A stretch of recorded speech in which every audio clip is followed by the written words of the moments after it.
मेवाड़ के गौरव, राजा गुहिल।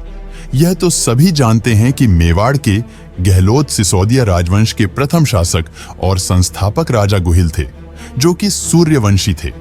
राजा गुहिल भगवान राम के वंशज थे। राजा गुहिल के पिता गुजरात के सौराष्ट्र प्रांत के प्रसिद्ध वल्लभीपुर राज्य के राजा थे।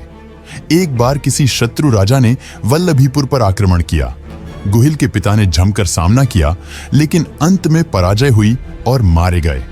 जैसे ही यह समाचार महलों में पहुंचा, तब गुहिल की माता ने भागकर दूर जंगल में शरण ली। उसके गर्भ में गुहिल था। साथ में एक सेविका कमलावती भी थी, जो रानी की पूरी सेवा में थी। सौभाग्य से रानी ने जिस गांव में आश्रय लिया, वह बहुत ही घनी पहाड़ियों में स्थित था। गांव के निवासी भी बहुत अच्छे थे। जल्द ही रानी ने गांव में ही स्थित एक अत्यधिक सुरक्षित गुफा को देखा, तो रानी को वह स्थान बहुत ही पसंद आया।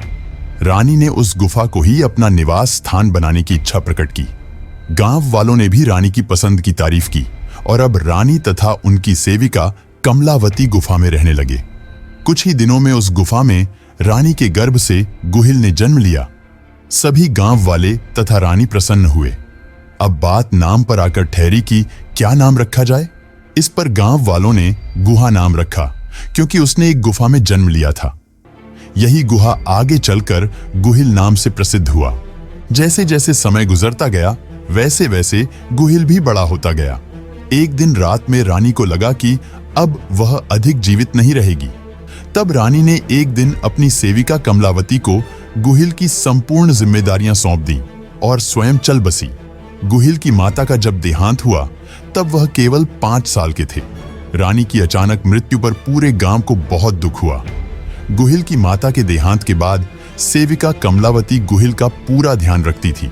साथ ही गांव वाले भी गुहिल का पूरा ध्यान रखते थे। समय बीतने के साथ ही गुहिल 10-12 साल का हो गया।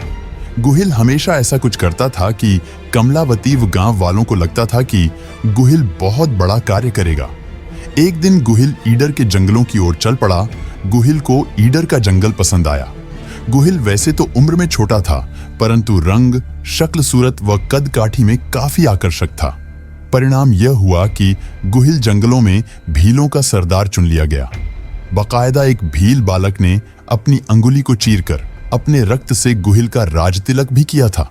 सचमुच में अब गुहिल राजा बन गया था और बहुत शीघ्र ही गुहिल ने एक नए राज्य का निर्माण भी कर लिया था। उस समय के ईडर क्षेत्र पर मंडलिक नाम के एक राजा का अधिकार था, लेकिन उसका कोई बेटा नहीं था। उसे जब गुहिल के बारे में पता लगा और साक्षात देखा, तो बिना एक पल गवाए राजा मंडलिक ने गुहिल को गोद ले लिया। साथ ही अपना पूरा ईडर क्षेत्र गुहिल को सौंप दिया और स्वयं तीर्थ यात्रा पर चले गए। बस अब क्या था, देखते ही देखते राज्य की सीमाएं दिन दुगुनी और रात चौगुनी रफ्तार से बढ़ती चली गई। अब गुहिल मेवाड़ की सीमा में भी बढ़ने को तैयार था। उसके पास केवल भील युवा ही नहीं थे, बल्कि बड़े बड़े राजपूत योद्धा भी गुहिल की सेना में शामिल थे। गुजरात एवं मेवाड़ से लगे अंचलों में राजा गुहिल की ख्याति दूर दूर तक फैलती चली गई और हिंदुस्तान के सर्वाधिक प्रतिष्ठित मेवाड़ के राजवंश का वह संस्थापक बन गया था। राजा गुहिल के नाम से ही उनके वंशज गहलोत या गुहिलोत कहलाते हैं। हम सभी सम्मान के साथ आज भी राजा गुहिल का स्मरण करते हैं।